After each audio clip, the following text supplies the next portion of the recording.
Tu as les paroles de la vie, acquérions-nous.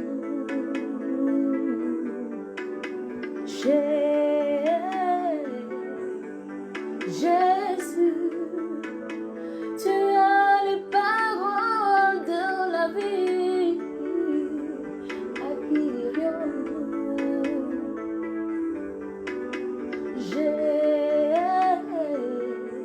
Jésus, tu as les paroles de la vie, oh. Acquérions-nous.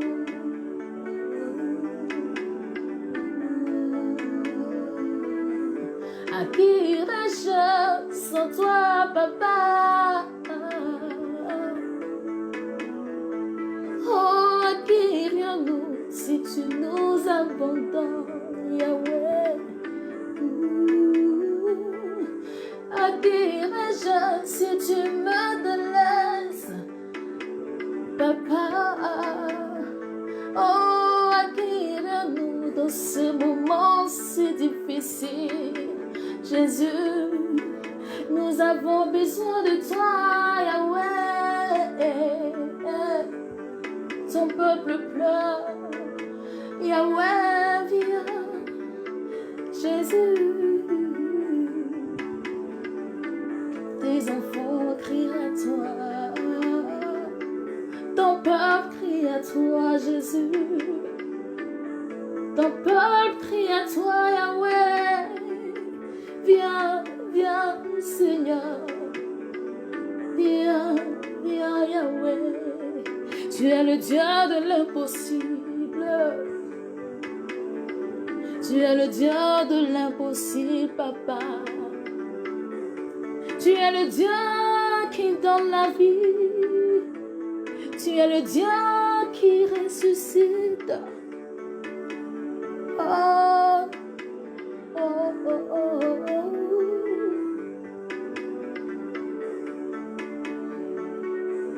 Acquérions-nous. À qui irais-je, papa? À qui irais-je, Yahweh? À qui irions-nous, Yahweh? À qui irions-nous sans toi? À qui irions-nous, El Shaddai? À qui irions-nous? Bonsoir, chers frères et sœurs en Christ. Bonsoir, chers amis internautes. Que la grâce de Dieu repose pleinement sur vous et que Dieu, par son bras de triomphe, vous soutienne dans ces moments de crise, dans ces moments de difficulté, dans ces moments d'agression de Satan contre l'humanité tout entière. Mais ce qui est rassurant pour nous qui sommes enfants de Dieu et pour vous qui me suivez depuis un certain temps, qui priez déjà avec moi et qui avez l'intention d'accepter Jésus comme sauveur, pour nous, c'est que Dieu est avec nous. Parce que la Bible déclare que si Dieu est pour nous, qui sera contre nous? Et la même Bible dit qu'avec Dieu, nous ferons des exploits et il écrasera nos ennemis sous nos pieds. Et l'objectif que nous voulons atteindre depuis un certain temps, je crois que nous sommes en train de l'atteindre, c'est de booster la foi des uns et des autres et vous permettre de rester tenace jusqu'au terme de cette épreuve. Et même au-delà de l'épreuve, que chacun de vous conserve la foi et mène une vie chrétienne normale, une vie chrétienne restaurée.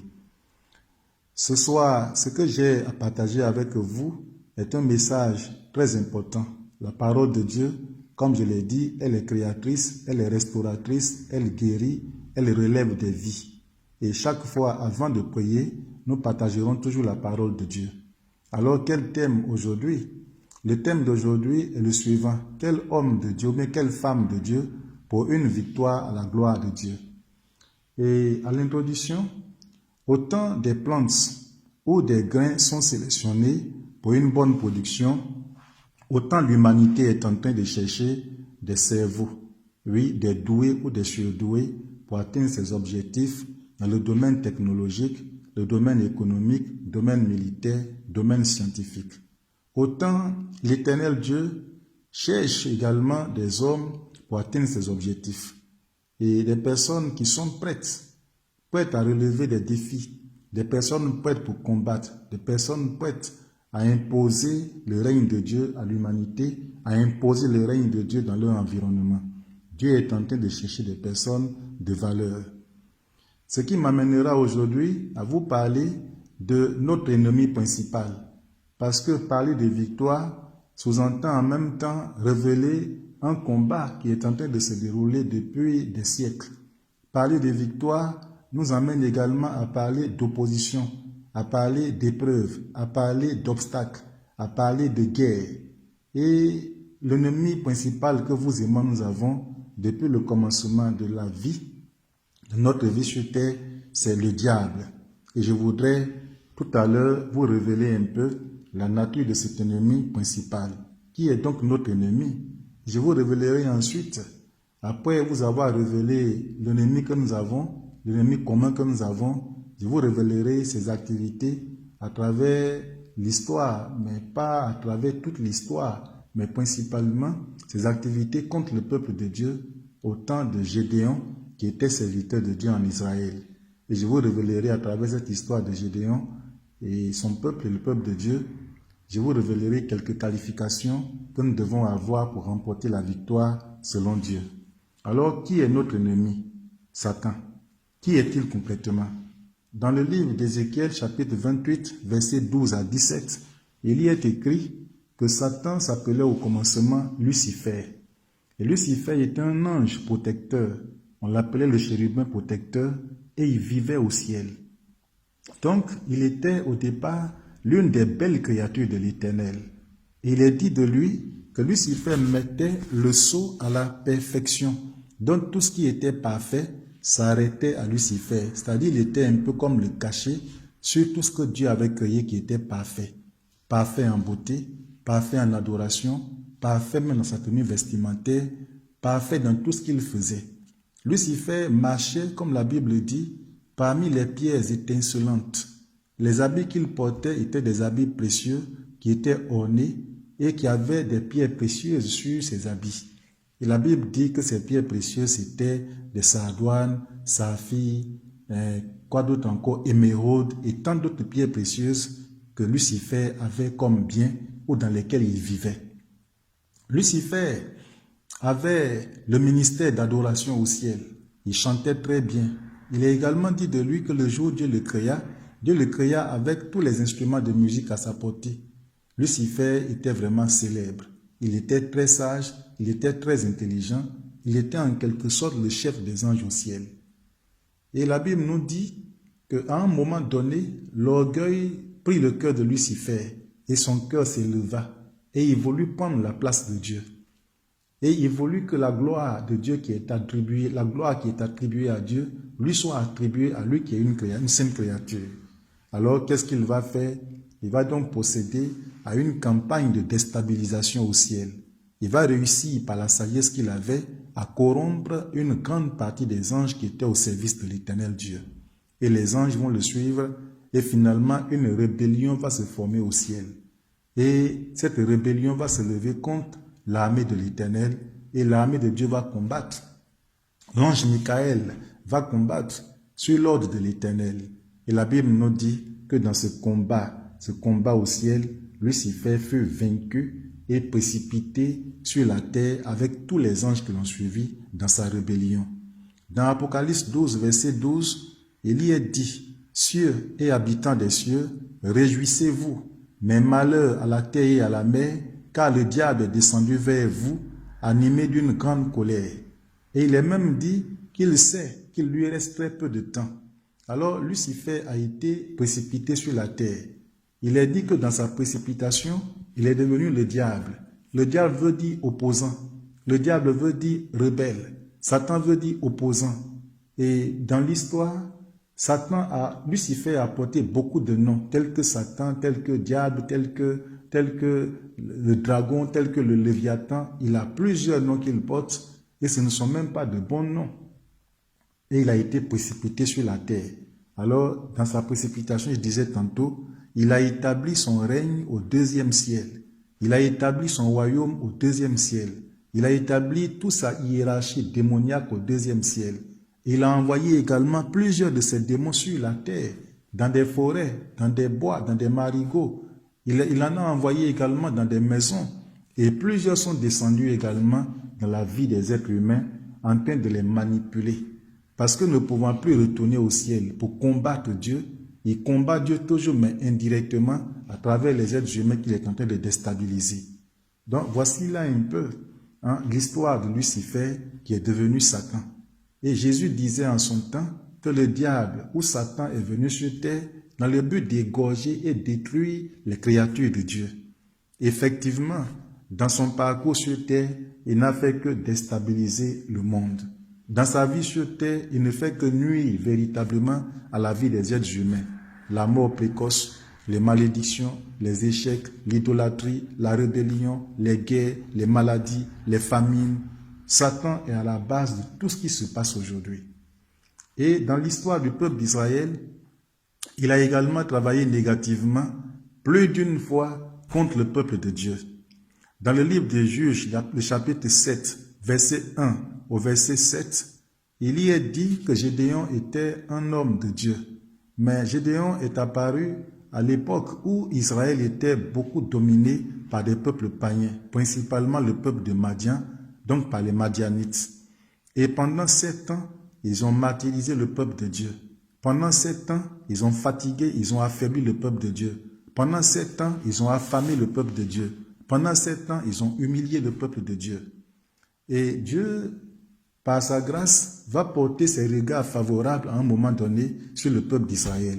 Lorsque celui-ci a élevé la voix vers lui pour lui dire « Dieu, viens à notre aide, Dieu, viens à notre secours, Dieu, délivre-nous de l'oppresseur, délivre-nous de l'oppression. » Alors Dieu porta donc ses regards favorables sur le peuple d'Israël en leur donnant Gédéon.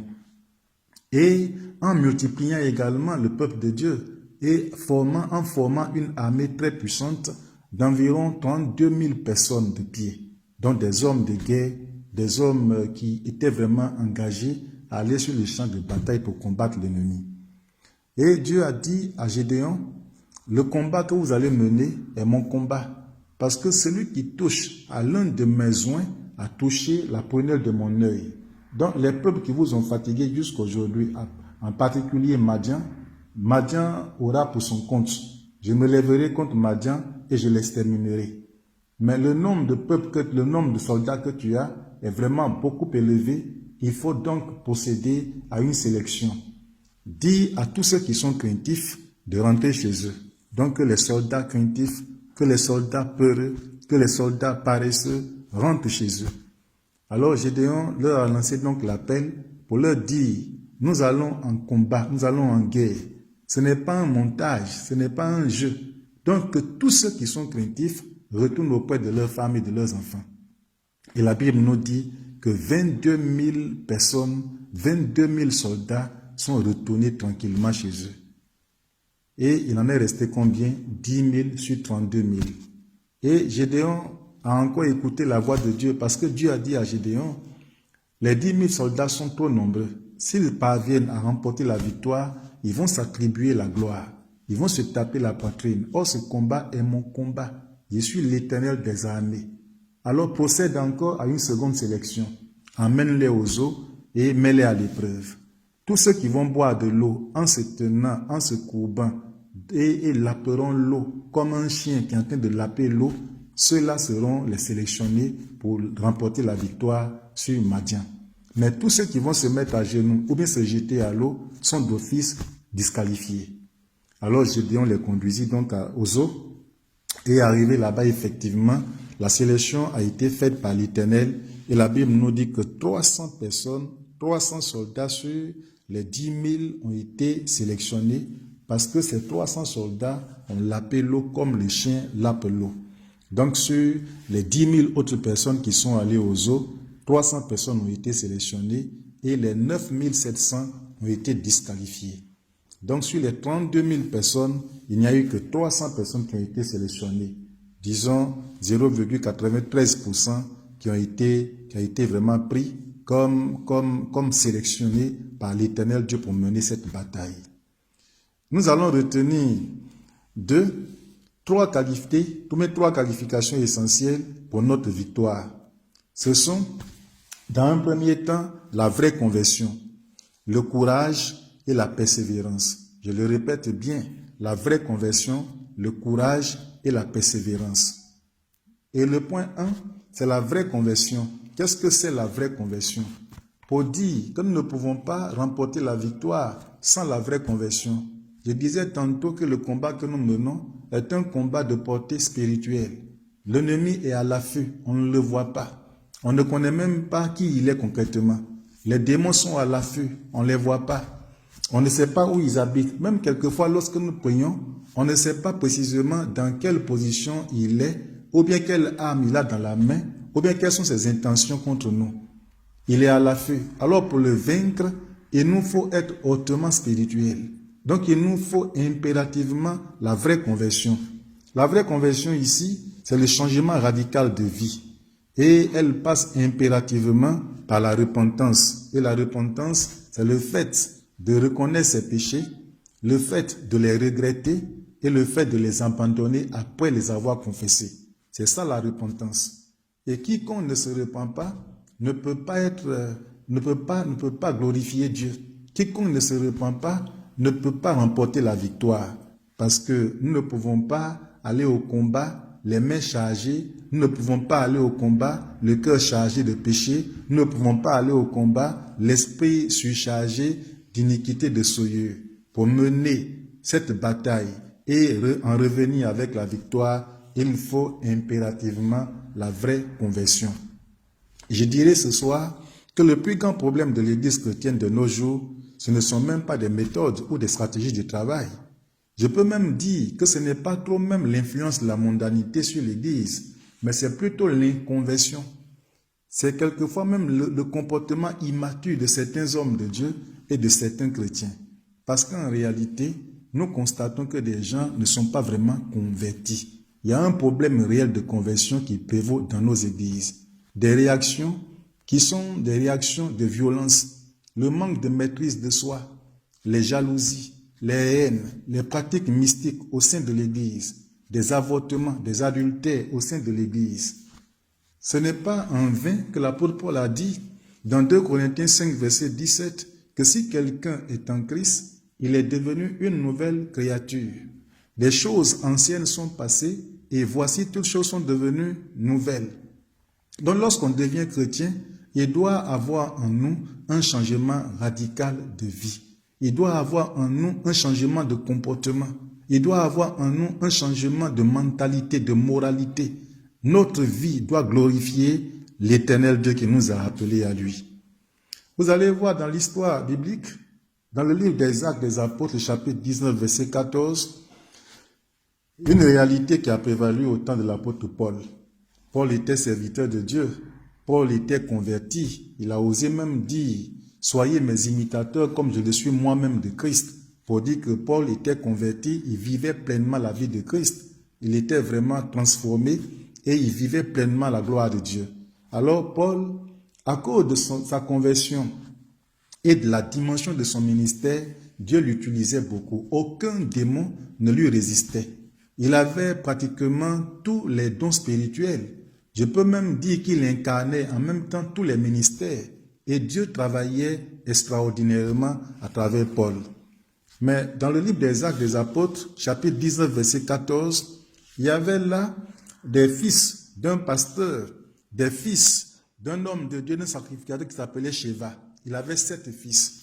Et la Bible dit que ces 7 fils ont récupéré un démonisé, quelqu'un qui était possédé de mauvais esprits, à l'un des programmes spirituels que Paul organisait. Alors qu'est-ce qu'ils ont fait? Ils se sont retirés dans une maison avec ce démon, ce démonisé, pour prier pour lui. Et malheureusement pour eux-mêmes, ils ont fermé sur eux portes et fenêtres et ont commencé à prier. Et en disant au démon qui était dans le corps, « Toi démon qui est dans le corps, il faut en sortir au nom de Jésus que Paul prêche. » Ils ont tellement insisté et le démon a ouvert les yeux pour leur demander ceci. « Mais moi je connais Paul. Et ce Jésus que Paul prêche là, je le connais aussi. Mais vous 7 là, qui êtes-vous concrètement? » Alors confus, ne pouvant pas répondre aux questions du démon, la Bible nous dit que le démon s'est rendu maître d'eux. Ça veut dire quoi? Que ces 7 fils de Sheva, quand même ils étaient fils de pasteurs, n'ayant pas expérimenté la vraie conversion, ils n'avaient pas de protection divine. Il y avait dans leur vie des failles, il y avait dans leur vie des portes ouvertes par lesquelles les démons sont rentrés. Et la Bible dit que le démon s'est rendu maître d'eux. Le démon les a frappés. Et je ne sais comment chacun a pu sortir de cette maison. Donc la vraie conversion est nécessaire pour une victoire certaine. Le diable n'a pas peur de nos costumes. Le diable n'a pas peur de nos voiles que nous portons à l'église, que les femmes portent à l'église. Le diable n'a pas peur de nos chants et danses à l'église. Le diable n'a pas peur de nos cris que nous poussons à l'église. Il n'a pas peur de nos sauts en hauteur. Il n'a même pas peur de nos prières. Il n'a pas peur de nos jeûnes prolongés même quelquefois. Mais ce dont le diable a peur, c'est la qualité de vie que nous avons. C'est la présence de Dieu que nous avons en nous par l'obéissance à la parole de Dieu. Ce dont le diable a peur, c'est le caractère de Dieu qui est en nous. Et ce caractère est décrit dans Galates 5, verset 22, qui nous parle de la paix, qui nous parle de la joie, de l'amour, la fidélité, la bienveillance, la maîtrise de soi, la loyauté. Oui, Dieu nous révèle tout son caractère. Donc, quiconque a le caractère de Dieu est d'office dans une position de victoire. Et le caractère de Dieu, la vraie conversion que nous avons, peut être maintenant, on peut rejoindre à cela des moments de prière, des moments de jeûne, pour être plus efficace par la grâce de Dieu. Alors, bien-aimés, nous avons besoin de la vraie conversion comme première qualité pour remporter la victoire qui glorifie Dieu. La deuxième qualification que le soldat doit avoir pour remporter la victoire, c'est le courage. Il faut être courageux. Par définition, le courage est la force de caractère, la fermeté que l'on a devant le danger, la souffrance ou toute situation difficile à affronter. Nous devons être capables d'affronter l'opposition de Satan. Nous devons être capables d'affronter l'opposition, toutes sortes d'oppositions, toutes sortes de maladies, toutes sortes de fléaux prévalents dans le monde entier aujourd'hui. Et de plus en plus, nous aurons devant nous des oppositions. De plus en plus, servir Dieu sur cette terre deviendra compliqué. De plus en plus, devenir pasteur sera compliqué. Parce que aujourd'hui, nous avons affaire à une autre mentalité. Nous avons affaire à une autre réalité. Nous avons affaire à d'autres principes. Nous avons affaire à des lois bizarres qui sont en train d'être votées sur la face de la terre. Nous avons affaire même aux démons qui sont même en chair sur la terre aujourd'hui. Nous avons des défis énormes à relever. Donc de plus en plus, il faut des hommes courageux, il faut des femmes courageuses, il faut des chrétiens courageux pour pouvoir affronter le diable sur le terrain, pour pouvoir détruire les œuvres de Satan et parvenir ainsi à imposer le règne de Dieu. Il nous faut le courage. Alors Josué, en son temps, avait des défis à relever, étant jeune serviteur de Dieu, étant jeune leader, devant prendre la tête du peuple, devant prendre cette lourde responsabilité, était vraiment inquiet, il avait un peu peur, il était un peu confus, il se posait 1001 questions. Est-ce que je pourrais y arriver? Pourrais-je impacter le peuple que Dieu me confie? Pourrais-je le conduire jusqu'au-delà du Jourdain? Pourrais-je affronter les ennemis du peuple de Dieu? Pourrais-je emporter la victoire? Il se posait 1001 questions. Alors Dieu va lui dire, Josué, mon serviteur, il faut prendre courage. Plus d'une fois dans Josué 1, versets 2 à 8, Dieu va l'emmener à prendre courage. Courage, Josué, il faut t'appuyer sur la parole. Il faut t'appuyer sur ma parole. Médite-la jour et nuit. Médite le livre, la loi, jour et nuit. Médite-le jour et nuit. Obéis à cette parole. C'est alors que tu seras fort. C'est alors que tu pourras mener cette bataille. Ou bien cette bataille, c'est alors que tu pourras avoir la victoire. Alors Dieu a encouragé Josué à être courageux, à être déterminé. Donc un courageux ne recule jamais. Un courageux, il doit toujours affronter les situations. Et je voudrais vous dire, il faudrait qu'on soit courageux dans cette période pour affronter le coronavirus. Et pour affronter même au-delà du coronavirus, toutes sortes de situations qui vont s'imposer à nous. Oui, le coronavirus n'est pas le dernier fléau que Dieu enverra sur la terre. ou bien ce n'est pas le dernier fléau que Satan va occasionner sur la terre. Il y en aura plusieurs. Il y aura des maladies qui auront certainement des noms bizarres.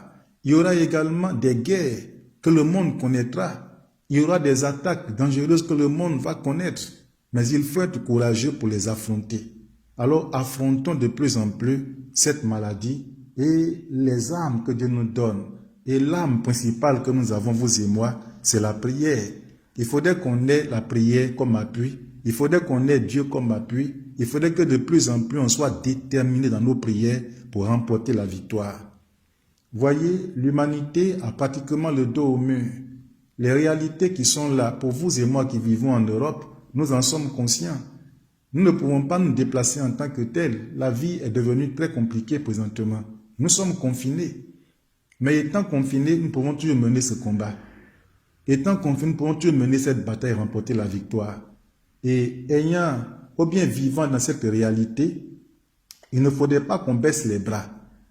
J'étais à l'époque à l'Institut biblique et l'un de mes enseignants, dont je me souviens très bien et qui m'a beaucoup marqué, j'aimerais parler de lui et donner un peu un enseignement qu'il nous a donné, une petite tranche de cet enseignement. Il donnait un exemple comme ça en disant qu'un jour, il y a un feu de brousse, un incendie énorme qui avait pris une forêt. Et l'incendie était tel que tout le monde avait fui. Tout le monde avait fui la cité, les villageois avaient quitté les villages, les animaux des forêts également avaient quitté également les forêts et chacun fuyait pour aller là où il pouvait se réfugier.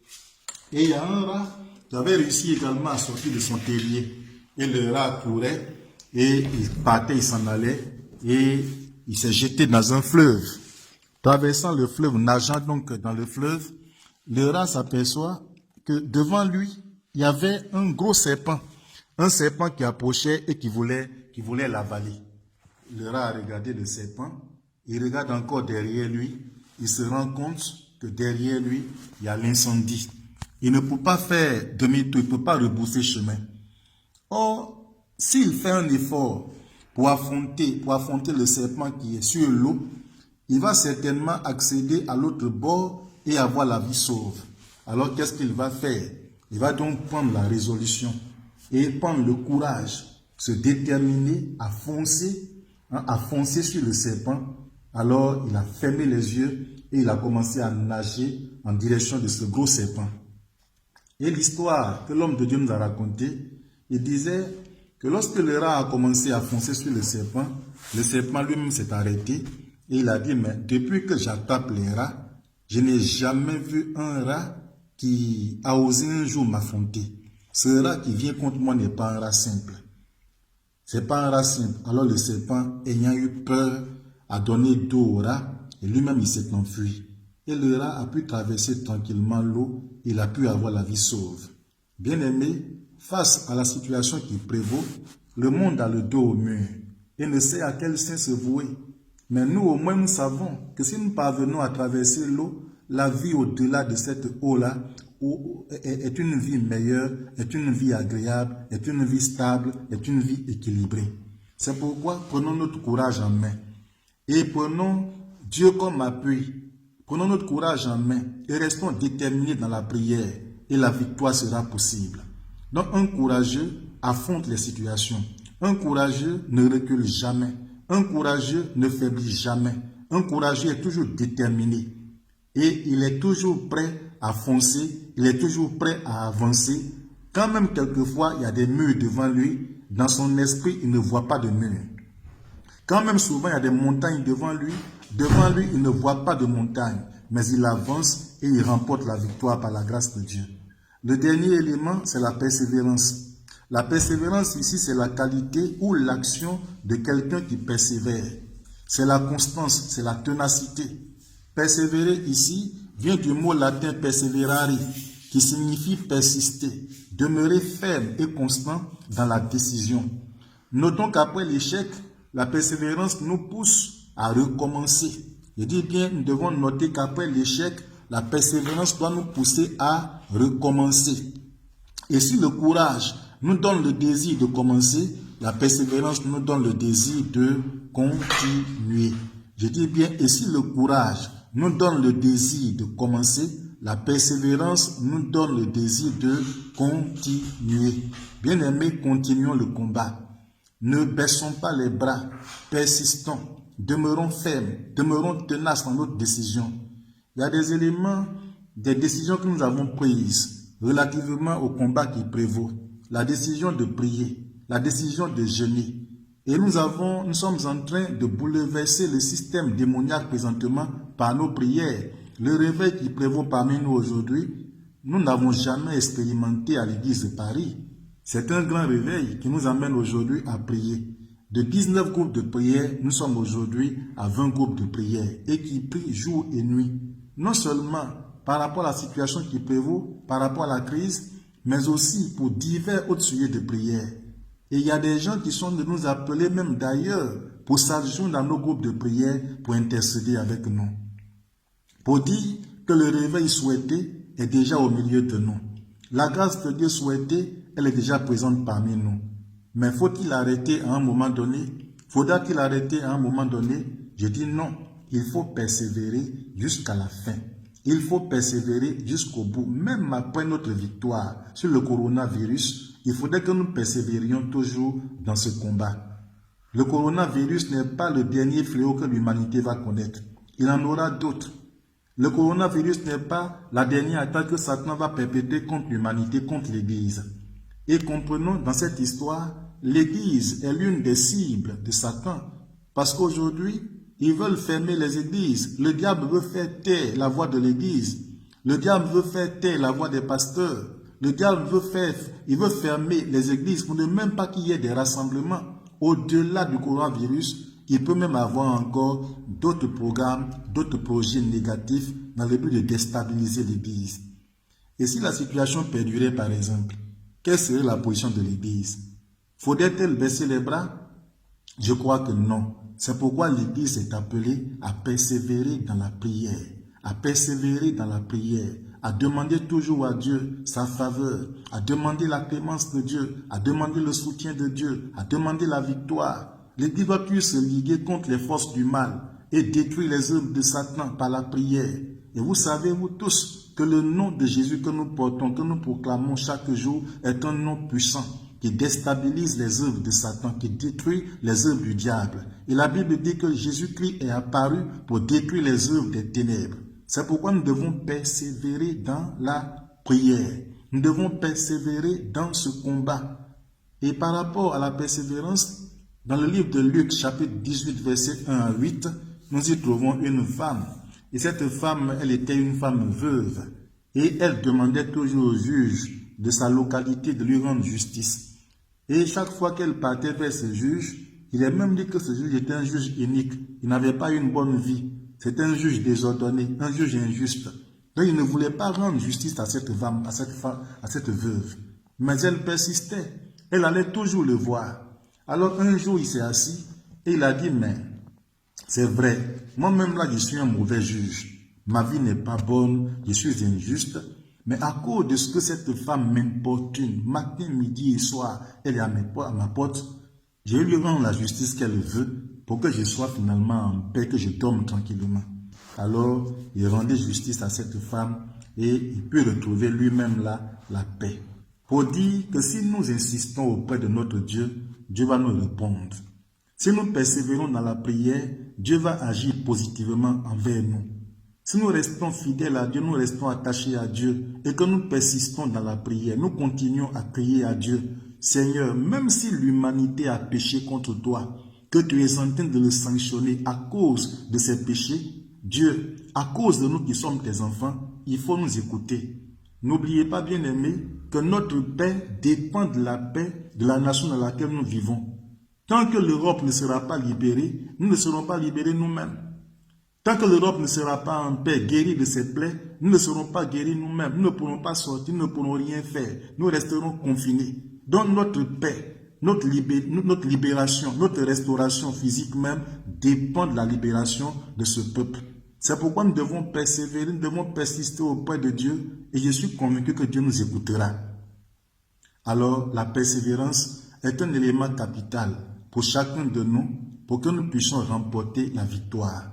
Alors le désir de Dieu, c'est que chacun de nous soit un homme de puissance, soit un homme de vision, un homme de grands défis, un homme qui relève les défis, une femme qui relève les défis. Alors pour relever les défis, remporter la victoire qui est à la gloire de Dieu, il nous faut impérativement avoir toutes ces 3 qualifications. Dans un premier temps, la vraie conversion. Deuxièmement, le courage. Et troisièmement, la persévérance. Oui, la vraie conversion, le courage, la persévérance doivent être de mise dans la vie de chacun de nous. Et si nous avons ces 3 qualifications, la victoire sera possible.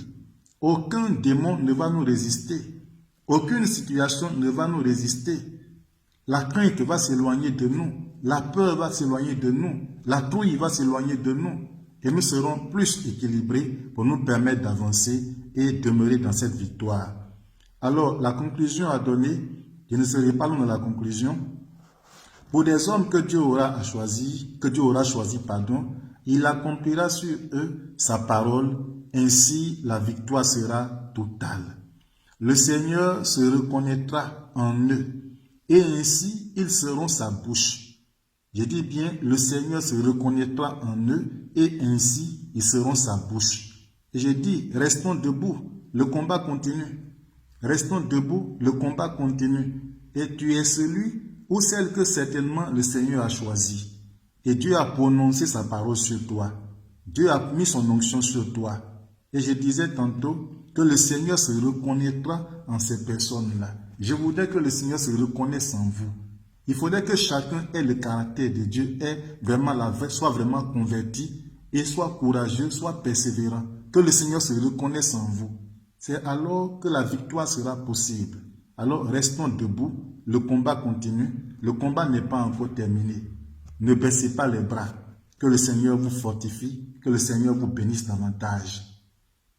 Quel que soit le temps que le confinement fera, quel que soit le temps que la maladie fera, ne baissons pas les bras. Ce qui est certain, c'est que la victoire est acquise. Avec la grâce de Dieu, nous avons déjà la victoire. Nous régnerons et Dieu veillera toujours sur la vie de chacun de nous. Que le Seigneur nous bénisse et nous fortifie. Je vais prier. Toute la gloire est à toi seul, mon Père. Merci pour cette grâce que tu nous accordes. Merci pour cette opportunité encore qui nous est donnée d'être ensemble, d'écouter ta parole, de recevoir, Père Tout-Puissant, tes vertus pour nous permettre d'être encore plus forts. Merci, Père, pour ces 3 éléments fondamentaux que tu viens de nous donner. Après nous avoir révélé la nature de notre ennemi. Éternel, merci pour cette parole. Je prie, Père Tout-Puissant, pour mon frère, pour ma sœur, afin que, Père, tu aies compassion de lui, que ta grâce, ô Tout-Puissant, repose pleinement sur sa vie. Éternel, pardonne-lui tous ses péchés. Pardonne-lui son inconversion, son inconstance, son irrésolution. Pardonne-lui, Père Tout-Puissant, tous ses souillures. Je prie, Éternel des armées, pour que tous ceux qui sont craintifs, qui ont peur et qui tremblent devant l'ennemi, qui doutent, qui bavardent, qui murmurent, qui se plaignent, qui ne sont pas satisfaits, Seigneur, qui attaquent même les gouvernements et qui attaquent les politiciens, pardonne leurs péchés et accorde-leur ta faveur éternelle. Seigneur, manifeste-toi et agis dans la vie de ton peuple. Manifeste-toi et étends tes mains sur la vie de mon frère et de ma sœur qui est en train de me suivre depuis un certain temps. Éternel, pardonne-lui tous ses péchés. Certainement, il est même malade. Le coronavirus a dû l'atteindre, éternel Dieu, parce que depuis longtemps, son cœur ne s'est jamais attaché à toi. Daigne le pardonner, daigne lui pardonner ses péchés. Daigne, Père Tout-Puissant, le rapprocher de toi et le relever de ses faiblesses. Manifeste ta gloire dans leur vie. Au nom de Jésus, je voudrais qu'aujourd'hui, tu mettes ta main sur ton cœur et je vais prier pour toi. Seigneur, merci pour le cœur de mon frère. Merci pour le cœur de ma sœur. Que tout ce qui forme un blocus au devant de son cœur pour l'empêcher d'écouter ta voix, pour l'empêcher de vivre ta vie, que cet obstacle, que cette pierre, que ce rocher soit brisé par ta puissance. Je détruis toute activité de l'incrédulité, toute toute activité de doute, d'incertitude qui prévaut dans le cœur de mon frère, dans le cœur de ma sœur. Je brise toute cette forteresse ce soir au nom de Jésus. Je combats tout esprit d'inconversion, d'incirconcision, tout esprit de rébellion contre Dieu dans cette vie. Je me lève contre vous et je détruis toutes vos œuvres.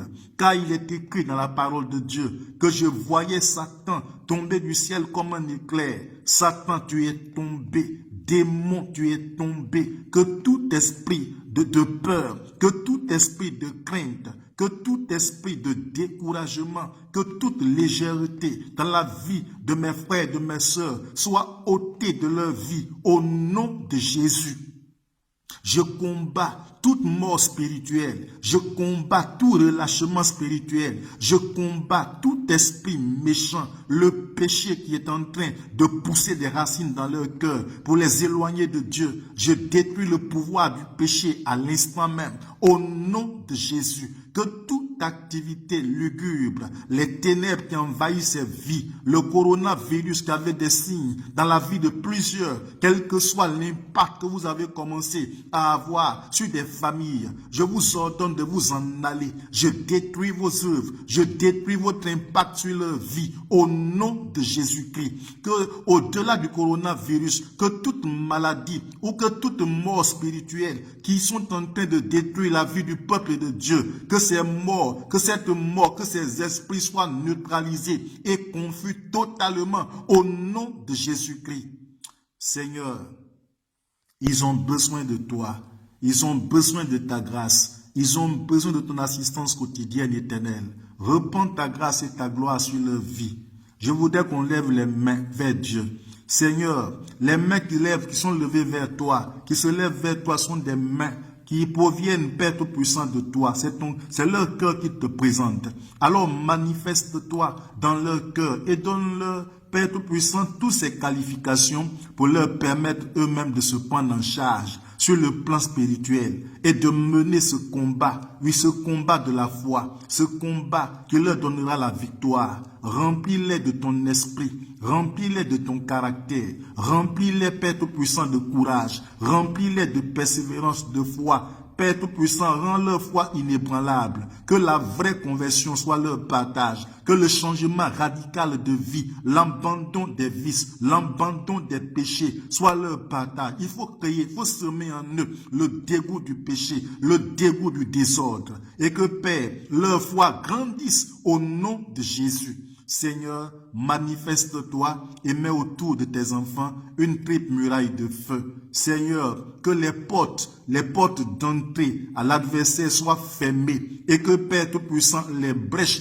dans leur vie soient fermées. Que, Père Tout-Puissant, ceux qui sont même dominés, troublés par des esprits, tels que des esprits de mort la nuit, des esprits de peur la nuit, que ces esprits soient ôtés de leur vie. Je libère leur maison, je libère leur environnement au nom de Jésus-Christ. Que ceux qui sont beaucoup anxieux dans le confinement soient libérés de l'anxiété au nom de Jésus-Christ. Que, Père Tout-Puissant, ceux qui sont tombés dans des pièges de l'ennemi dans le confinement, que, Seigneur, ils sortent de ces pièges. Je brise de leur cœur tout ce qui est confusion et je les restaure par ta puissance au nom de Jésus.